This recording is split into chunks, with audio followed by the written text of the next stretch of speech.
The Lakers are losing very badly, so if you hear my neighbors, they're just upset because their stupid sports team is losing.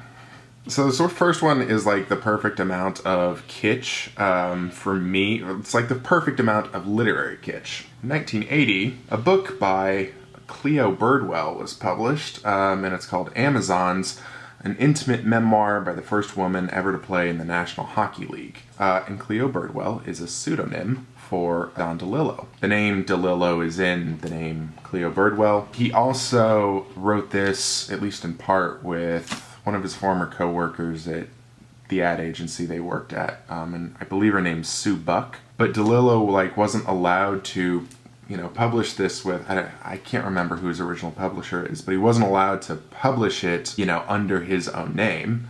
So what they did was they got this woman to not only, obviously, don the New York Rangers jersey, but my understanding is that she was actually going to the book events and signing this, as Cleo Birdwell.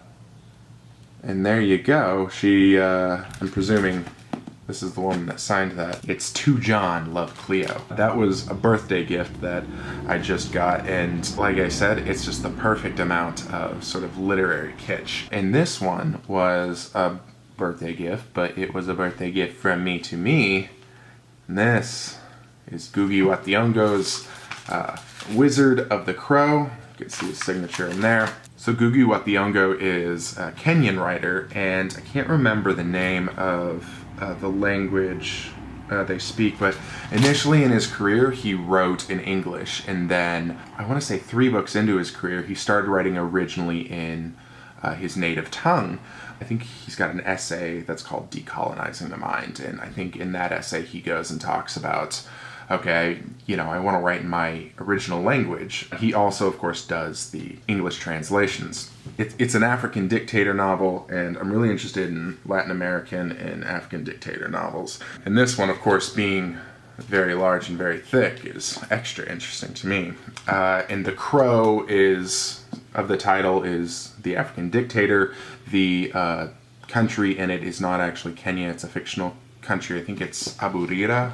The wizard is sort of like the court charlatan, like the court wise man, I think he's a healer. But it's a guy that, is grifting the African dictator, and so he's in this absurd position serving this absurd man, just trying to make his way into the world. So those are the two heavy hitters, like collectibles. These next ones have kind of more interesting regular anecdotes and personal stories to them. And here is my properly signed Don DeLillo book. And you can see, well, I'd have to focus and I'm going to be too lazy. So I found this on the shelf for $8, and they obviously didn't know that it was signed by him, but you open it up right there, and it says, to Corey. That was a really cool find. But it was a good book. I gave it 5 stars. I've given a lot of DeLillo book 5 stars, though, so how much does that really say? This next one is one of my favorite authors. I think I mentioned him before, Douglas Copeland. The unfortunate thing is, this isn't one of his better books. But, again, it was just one of those, kind of on the shelf for maybe $15, if that. Let me show you I think it's cool how they, sold this book, because this thinner novel, this one that says Glove Pond by Roger Thorpe, it exists inside this novel. And so the novel proper it's an epistolary novel between 2 employees at a Staples in Vancouver. In between, they talk to each other. They don't ever talk in person, because that's kind of their rule. The girl, I think her name's Bethany, she finds the notebook, the diary of Rogers, and just starts writing to him, and then they make up these rules as they go along. It's an interesting concept, but ultimately it's just kind of a forgettable novel. As part of their epistolary relationship, he is writing this novella, and he's, getting feedback from her. So, and these next couple of books are from people that I actually know, or the last one, I don't know. I'll explain the last one This one is The Amateurs by Liz Harmer, and I went to the same MFA as Liz Harmer at Chapman University. Am I wearing the hat? I am wearing the hat. Oh, shit. There it is. It is a really cool concept because there are these portals that start appearing out of nowhere and people start to take them, and in the present of this novel, most of the people on Earth have taken these portals and they can't come back. And so, weird and frightening and fascinating premise. I'm sorry, Liz, I haven't watched it yet. Liz, if you're watching, I'm a bad friend, but I will read it. I really will. And then this one is probably the best title in this collection of books. This is Guy Psycho and the Ziggurat of Shame. This is by my friend John King. There's his name. And John King hosts the Drunken Odyssey podcast. So Guy Psycho is like a lounge singer. He and his whole like huge Vegas show troupe. There's like 19 showgirls. They have to reenact the Epic of Gilgamesh. It's good. I gave it 4 stars. You know, obviously I'm a little biased, but John King was actually the first. I think his podcast was my first publication, and that was an essay on the Pale King. And then The River Where You Forgot My Name is by my old writing instructor from Arkansas. Her name's Corey Williamson. She lives up in Montana now. Fun fact.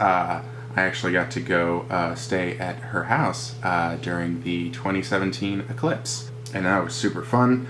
And this collection primarily concerns like Montana because, okay, so Helena is in Lewis and Clark County, and this book is a lot of poems like from the perspective of, now I can't remember which wife, but one of the wives of Lewis and Clark.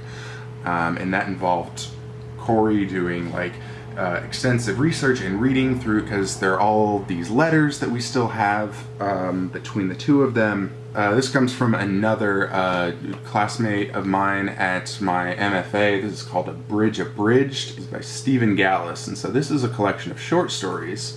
This is cool because these are, you know, I wasn't in every workshop with him. He brought a couple of these stories in to the workshop, and it's cool to see them published. Background: Stephen was a teacher in Korea for like 4 years, and so this collection of short stories is kind of inspired by that, because there is a recurrent American like expatriate tourist, and it's all around. It's not just in Korea, because there was one where they're on vacation, might be in Thailand, but they're linked by this kind of one American expatriate who sometimes just shows up in the background, or sometimes he's, you know, the main character. And then this one, I don't know if I classify this as a friend. This was a personal request. So I mentioned in a previous video, in the Rare Books video, that I was a proofreader for Delkey Archive. And so the last book I read was a book called Searching for Alice by Peter Harns. I liked it so much that I recently got into contact with him. You know, hey, can I buy a signed copy of that book? It was one of my favorites. And he just shipped it straight from Germany to me. And it was really generous and really sweet. And you can see he gives me best wishes. And so what's this book about? It's a coming-of-age novel. German guy graduates with a degree in literature, and then he decides that he wants to go to, I think Alice Springs is a place in the novel, though I'm not sure. I might just be getting that confused. But there is an actual Alice Springs in the outback of Australia. So this guy is going to Australia. He's going to the Australian outback. But he's trying to track down this old, I think, high school classmate of his that just suddenly disappeared. And he like had a huge crush on her and fell in love. I needed to do that. One of the like framing things around this whole book is the different German words. And so I love that part of it. The first chapter is called Vergangenheitsbewältigung. Or I guess it would be Bewältigung, whatever. The umlauts, they trip me up. I just fucking love German words, man.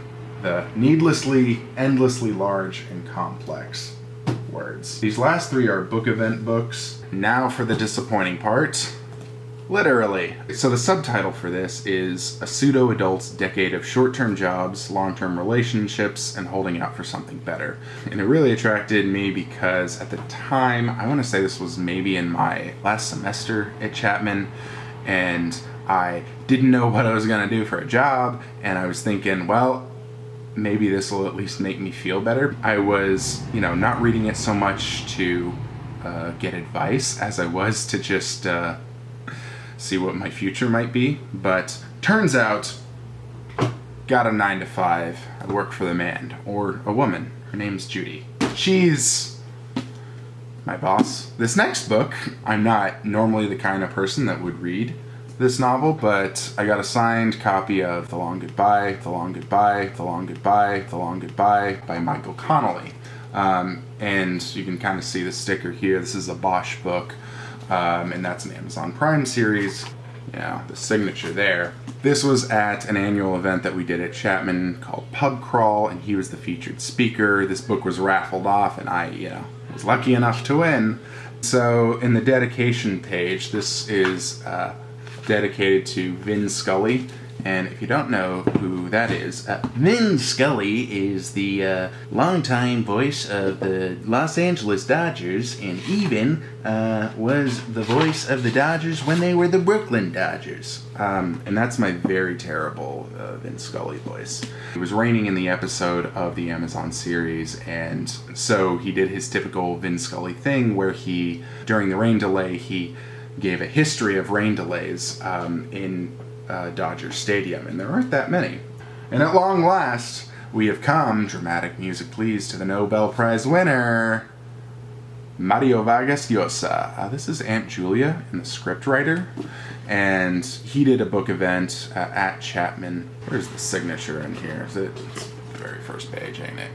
They gave him, it's really funny because they gave him like an honorary degree, which I just, look, he's got the Nobel. What does he need an honorary degree from Chapman University for?